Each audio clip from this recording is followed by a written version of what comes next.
The New Democrats have come off their latest leadership review, and Jagmeet Singh survives to lead another day. Will it get the party further ahead? Welcome to Unpublished TV. I'm Ed Hand. Our Unpublished.Vote question over the past 10 days. Is the NDP squandering its chance by supporting the Liberals? While the delegates in Hamilton gave Singh 80% support, our voters saw it a little different. 82.8% said yes, he is squandering a chance. 16% said no, and under 2% were unsure. You can still cast your vote on this topic at Unpublished.Vote.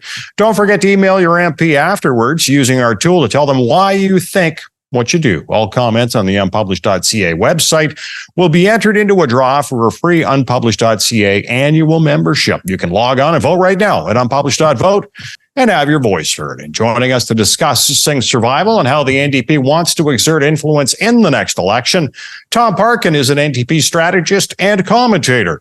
Marvin Ryder is with the DeGroote School of Business at McMaster University, and Mario Canseco is the president of ResearchCo, and he joins us from Mexico City.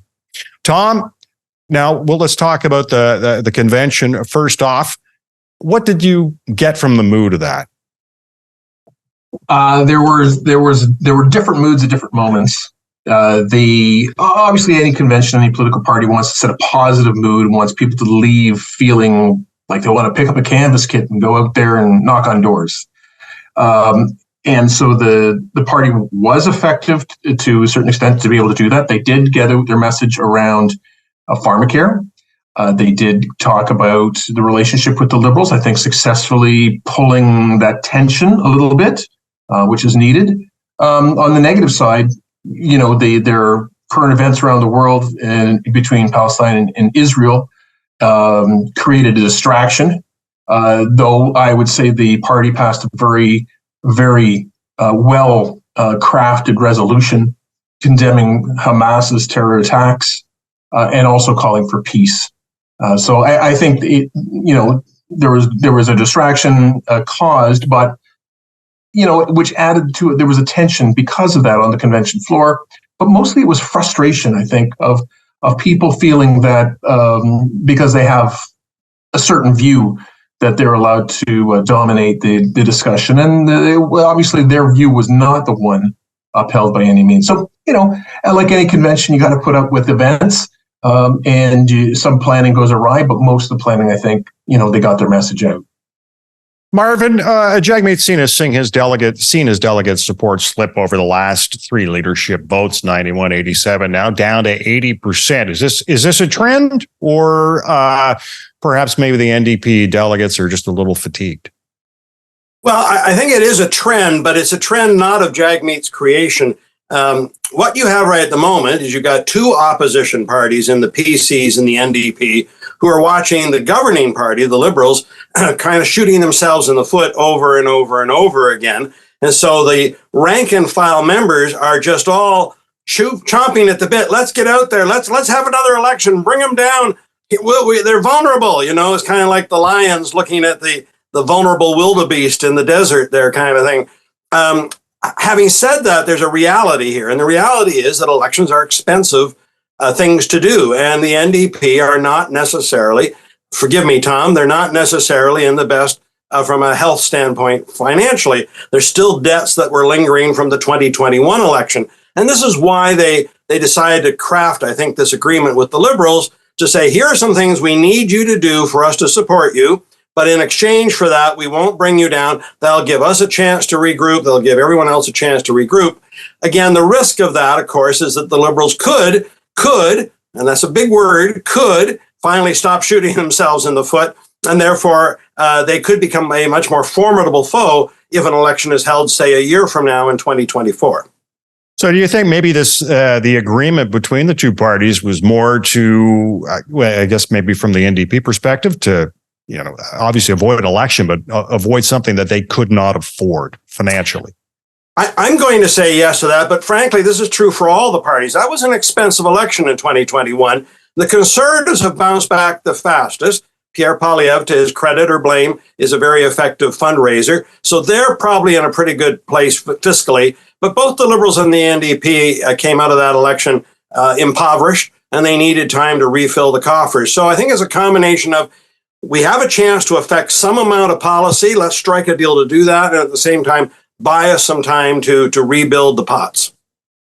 Yeah, Mario, you've got some interesting survey results that we're going to get to in a bit, because I found them very interesting. But with the NDP and the Socialist caucus, does this party suffer a bit from what the Conservatives have to deal with? You know, they've got their populist wing of the party and then more the progressive Conservative, or maybe and then when you look at the Socialist caucus as opposed to, you know, the other part of the NDP party, it seems they're not on the same page.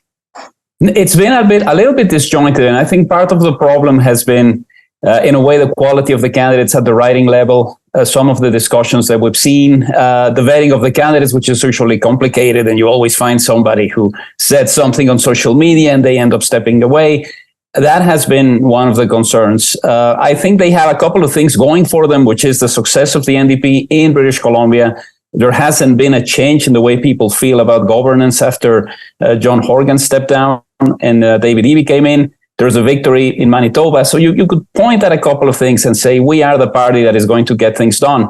The complexity, of course, is the NDP does remarkably well when the Conservatives are in power and the Liberals are weak. And now we have a completely different situation. It's the Liberals who are now governing, and they're not doing particularly well. So it's a complicated issue. I think it really takes me back to the final stages of the first Paul Martin campaign, when it was basically don't vote for the NDP or else Harper gets in. And we might be heading into a similar scenario now. Tom, the Socialist coalition with the New Democrats, is it causing confusion among delegates and the voters? The Socialist caucus? Yeah. You know, this has been an ongoing issue, and frankly, I wish the party would just deal with it. The Socialist caucus, it's not a caucus. It's a group. Frankly, it's another political party, which is much to the left of the NDP, which uses the NDP conventions as a way to cause mayhem, a way to cause embarrassment to the NDP, and as a way to maybe recruit one or two new people to their pathetic little cause. It being a party, I don't know why the New Democrats, and it's mostly in Ontario, so it would be, and it's the provincial sections that govern membership. I don't know why they put up with it. Frankly, I was on the provincial executive a number of years ago when we threw out Barry Weisletter for exactly this kind of behavior, and he was let back in. He's not interested in a social democracy. He's not interested in the success of the New Democratic Party. He's extremely narcissistic and disruptive, and he doesn't belong on the convention floor. And frankly, he was thrown out of the convention floor, as you know, on the weekend for harassing delegates. There were a few of them. So, it absolutely leaves the wrong impression with some Canadians. It absolutely gives, frankly, a bad taste to the word socialist when these are the folks who are representing that idea, and these folks are not interested in trying to govern and do better things for Canadians. So, you know, I have no time for them, and I wish my party would step up and deal with it, because it gets in the way. It gets in the way. Why? Like, I don't even want to be talking about this with you, because I want to be talking about healthcare, and that we were successful in getting, well, we'll see, but we were successful in bringing some tension to the debate around healthcare, that we were successful about having a resolution that was very strongly endorsed about condemning Hamas and talking about trying to set a course for peace in the Middle East. I mean, those are not easily done things, and yet they were done. But Barry Weisletter and his fan club of 7 caused a distraction, and now we're talking about that. Well, that's why does the party let that happen? It's like letting the tail wag the dog. You know what? Honestly, Ed, I can't tell you. I can't tell you why it's been allowed to go on so long. And maybe each time there's a convention. I'll tell you this. What I can tell you is when I was on the provincial executive and we tossed out the leader of this internal party, dissident party. Later, he was asked to, make all kinds of promises to always be better, and I changed my ways and all this stuff, and was admitted back in. But then he comes back to the conventions and does the same stunts. And again, he's not a social democrat. He's not trying to aid the party in any way. He's trying to embarrass the party and destroy the party, frankly. And he's using it as a recruiting ground for his little kind of small leftist cult. So, I got no time for the guy, and I got no time for those folks. And I wish the provincial executive would find a little bit of strength, because, these things are always painful. But the guy's a ticking time bomb. At every convention, he goes off. Wow, that's bizarre. You would figure at some point the party would grab the bull by the horns, but it's a party. It's a party that is very much feels strongly about access and grassroots, and that's wonderful. That's excellent. But what's going on because of him is that grassroots activists are not being held; they're being pushed to the side because of him. So, the natural inclination of the NDP is to be inclusive and open to people, and that's what gets in the way of doing these actions, like getting rid of Barry Weisletter, I feel. All right. Marvin, the NDP at the convention, at least the delegates, have drawn a line in the sand for universal pharmacare that the party would pull out with the Liberals, the agreement with the Liberals, if it wasn't fully publicly funded. Do you think the Liberals are going to blink on this, or are they going to rag the puck? No, I think they're going to come up with something. Now, from what I understand, and look, I'm not a big political insider, there had been a first draft of some documentation that had been shared. The brain trust, if you will, of the NDP took a look at it and said, no, that's not really what we're looking for, so it's being redrafted. They have roughly 2 months of activity because we're going to break in December for the Christmas holidays. So between now and then, 2 months to make something happen. And I think this is a winner for both parties. If you talk to Canadians in general, our healthcare system is something we're very, very proud of. You'll remember that the NDP pushed for dental care, and that is beginning to get rolled out. Pharmacare. Again, the challenge for the government is to go full bore on pharmacare right from the beginning is an expensive proposition. So I'm sure this is going to be phased in over a number of years, and likely phased in with the people who least benefit from a pharmacare program, i.e. the younger people, because as we get older, we seem to need more medications to survive and improve ourselves as we go. So I don't think we're going to start with the seniors who would appreciate it the most, I think, but they'd be also the most expensive. So I think something's going to come out. Now, then the question is going to be, is that going to be enough for Jagmeet? Presumably, before it hits the benches in Ottawa, he'll have said, yes, that looks pretty good. Can they survive amendments? Of course, the Conservatives are likely going to move any number of amendments they can, and they would love to drive a wedge between the Liberals and the NDP and cause this to trigger the election, because they would love to go out in January or February. But I think something's going to happen. And here's the other interesting thing. On both of these, whether it's pharmacare or dental care, once you get a program going, let's suppose there's an election next year, and let's suppose, just for the sake of argument, the Conservatives get a majority. I don't see them unraveling this. Once you give this benefit to Canadians are going to say, we want this. We're going to keep this. Now, they can tinker around the edges. We'll slow down the implementation, or we'll exclude a couple of very expensive drugs or whatever it happens to be. But I think once this is in, this is a game changer for all time in Canada. And therefore, I encourage the NDP to push it. And I think the Liberals want to do it because I think they think it could be a winner out there on the campaign trail. What do you think, Mario? Do you think this is going to get through, or do you think the Liberals are going to blink? I think they have no choice now. They have to run with it. It's important because it's an issue that affects a lot of Canadians. We know that the highest number of votes is usually from the over 55, so you need to connect with that group. We know that young people don't vote as much as we would like them to. And it's very popular. We've asked about the dentistry plan, and it's 75-80% of Canadians saying we want this to happen. We think it makes sense for those in a lower income. Similar situation with pharmacare. So it's an opportunity for the Liberals and the NDP to knock on doors and say, we got this done for you. And this is something that the Conservatives may take away or may tinker with. Stay with us. But it's going to be complicated for the NDP to take credit out of this. I always go back to the story of the Conservatives and the Liberal Democrats in the UK. It worked so well the first couple of years, and they were doing things, and they had ministries with each other. And in the next election, the Conservatives got all of the credit, and the Liberal Democrats were decimated. So it's a complicated issue for the NDP to knock on doors and say, we were part of this deal, but we're not the government. What do you think, Tom? I know you wanted to talk about this universal pharmacare and obviously it being the red line for the NDP.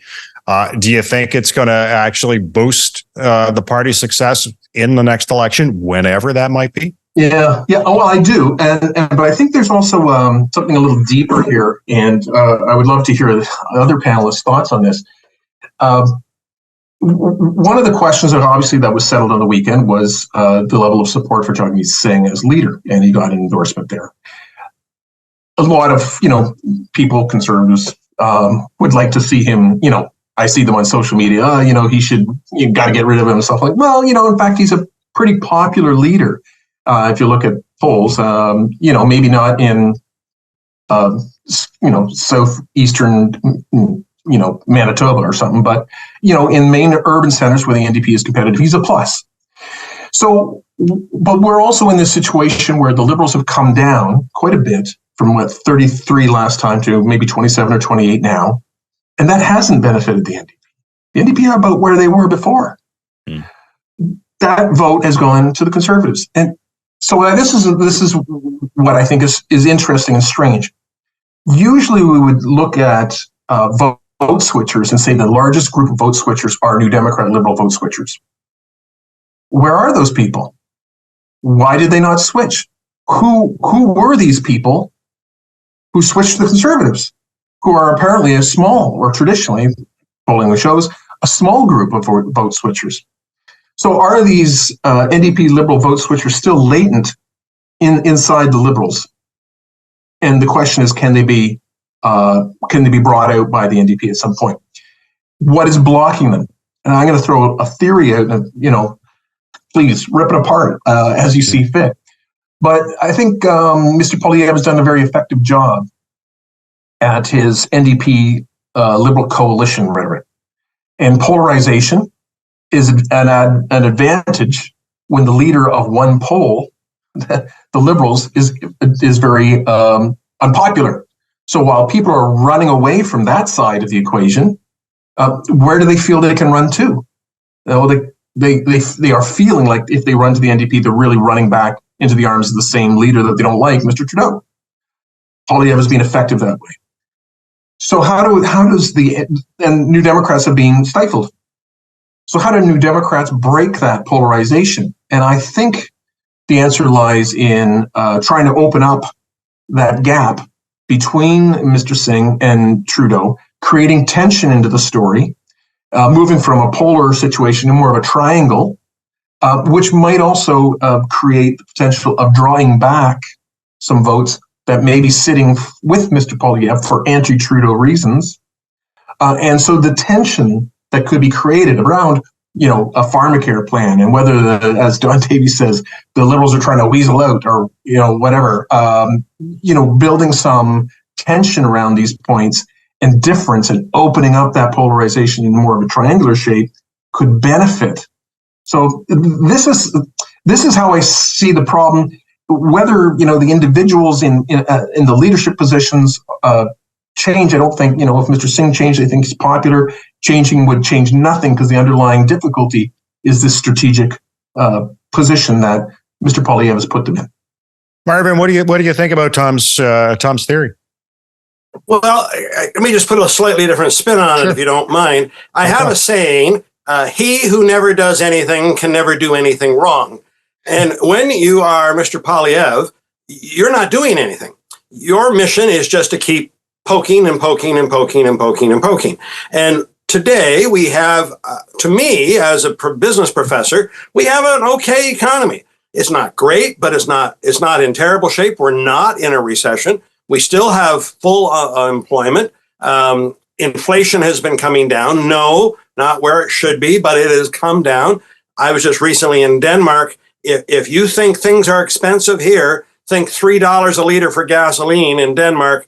and think, a hamburger and French fries with a Diet Coke at $33, that's pretty common over there. So, we're actually doing pretty well. But while that's the reality, that's not the perception. And so Mr. Poilievre is able to tap into this perception of many Canadians that, I'm worried. It's too much. I don't know. And of course, the blame game, as Tom correctly said, goes to Mr. Trudeau, and unfortunately, to some extent, the NDP for propping him up. But I think whenever we get to a campaign, and then the Conservatives have to do something. In other words, they've got to put out a set of policies and say, we want to be elected to do X, Y, Z, whatever it happens to be. Then we may see these numbers change. So Tom's right. It does appear that a number of Liberal voters have swung over to the Conservatives to sort of make a protest about Justin and say, we're not happy with the status quo. But will that lead them to put an X on a ballot? At this point, I think it's a little soft to make that prediction. Mario, I'll let you jump in on it. Did you want to reply on Tom's idea? I think, what we've noticed is the voter that is sort of abandoning the Liberals. And again, I think it's true that it's more of a window shopping situation at this stage, is the 35 to 54-year-old. And to me, that is really striking because this is, young families, everything's a little more expensive. Now I need to think about my parents who are ailing or my kids who are young. That's the group that is looking at what is being said by Pierre Poilievre and saying, maybe he's got a point. Maybe all of this is Justin Trudeau's fault. Now, but it's soft. It's a situation that is not necessarily going to lead to a massive change if the election were to happen tomorrow. I think people still need to figure out what Poilievre stands for. The one thing that he's been incredibly successful at is the decimation of the People's Party, which wasn't a very hard task to begin with, but the numbers are now exceedingly low for that party. ResearchCo, Mario, has been out in the field, and you've got some interesting results. It seems this coalition has lost its majority as Canadians, as you put it to people, a Liberal NDP merger. And Canadians don't want that. Why is that?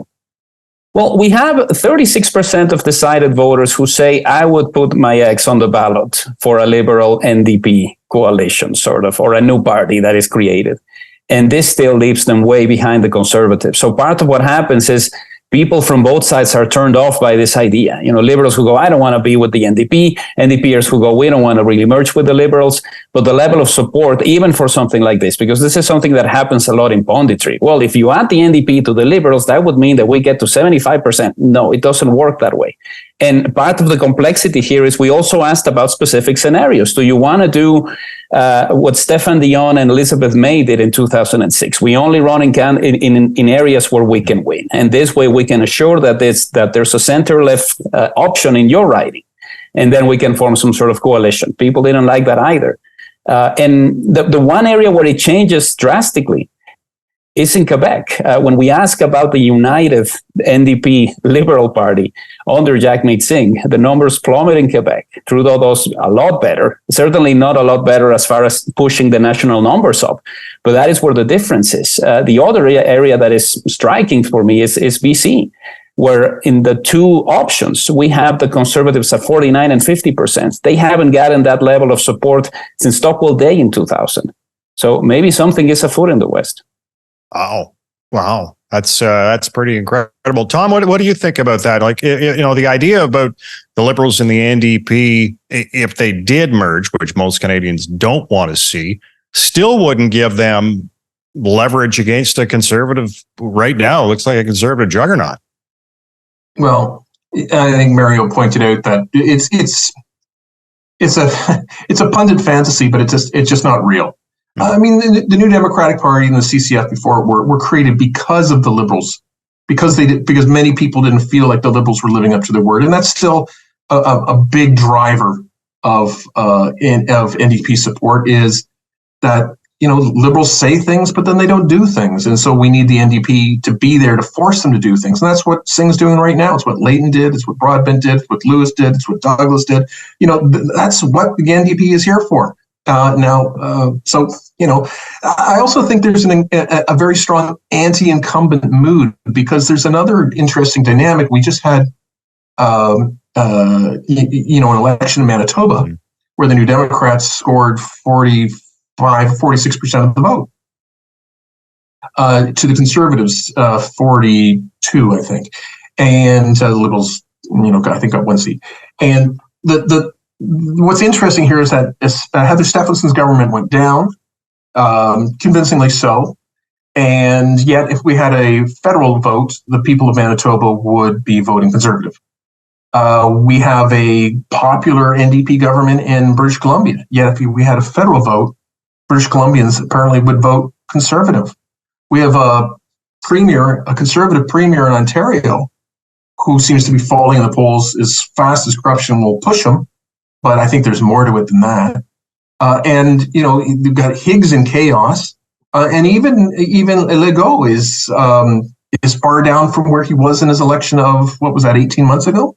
Yep. So is there just, even Scott Moe, right, who was, sailing with 65% support is down below 50%. And so there seems to be just an anti-incumbent mood. So I'm wondering whether it's so much of Poilievre's attraction is, and this goes back to Marvin's point, is that he is anti-incumbent because he doesn't stand for anything. He stands for kick the bums out. And that's pretty much it. People aren't thinking beyond that. But if somebody comes along with a better plan, as the New Democrats did in Manitoba, they can overturn it because people they don't feel like their governments are being effective for them. Just to wind it up, we're going to go around the horn here between the three of you. Will the agreement between the NDP and the Liberals last until 2025, or will the plug be pulled before that? We'll start with you, Tom.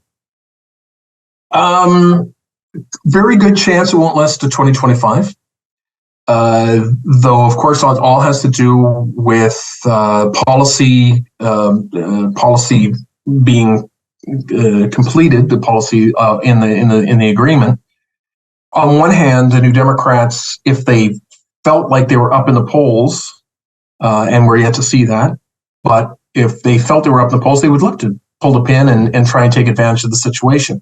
On the other hand, I think they earnestly feel very committed to the idea that we got to see this pharmacare thing through. We got to make sure that this dental plan gets straightened out. And we have to make sure that we win an anti-scab law for the labor movement. And if we kill this government before any of those things are done, we've defeated ourselves. So you get the best chance ever to make some big changes, and you blow it. So that's the tension. So could it last easily? So I think it's got to go into next year for sure. But will it go into the scheduled date of, I guess it's October 2025? Maybe not. Maybe once these big things get done, maybe we start to see some change in shifting in the polls. Maybe then. All right. Marvin, what do you think? Will it last till 2025, or do you think it's going to end before that? So let's go by year. I think it'll last through 2023 without any problem because, as was just shared by Tom, they definitely want the pharmacare through. That will take till Christmas, so nothing's going to happen this year. I don't think anything's going to happen in the spring of 2024 either. Again, as Tom had pointed out, there's some other things the NDP want, and frankly, there's some more things the Liberals want to try to do. Now, by the fall of 2024, I can see people getting tired of being bedfellows with one another. Now, some of this will depend upon polling. Can Mr. Trudeau resuscitate his image and come roaring back? If he does, then people might want to wait a little while longer. Maybe he'll trip on something else and shoot himself again. But I think maybe in the fall, with a triggering of an election in early 2025. So I could see a vote normally in the fall economic update in October leads to some non-confidence in late 2024 with a vote in early 2025. But I don't think it'll get all the way till October 2025. All right. And Mario, what do you think? Will it last that long or no? I think it goes until 2025. The wild card for me is the US election. Do you really want to have a campaign in the fall of 2024? If it's Trump versus Biden or whoever else it is, and then start to use that to your advantage as far as this is the type of politics that Pierre Poilievre could be bringing to Canada. That could be one of them. But I also think they need a larger runway. Part of the problem we've seen with governments on the issue of housing in BC is that everything takes time. And then 2 years later, people want to see those housing starts. They want to see something that's meaningful. And we haven't had that success. And I think they need to go into the federal campaign by saying, this is how many people have pharmacare. This is how many people can go to the dentist now. You need to cut some ribbons if you want to pull the plug. And I just don't see them having the runway until 2025. All right, gentlemen, I want to thank you for joining us today. Our guests on Unpublished TV, Tom Parkin, NDP strategist and commentator, Marvin Ryder with the DeGroote School of Business at McMaster University, and Mario Canseco, the president of ResearchCo. And I want to thank you for watching Unpublished TV. Stay safe. I'm Ed Hand.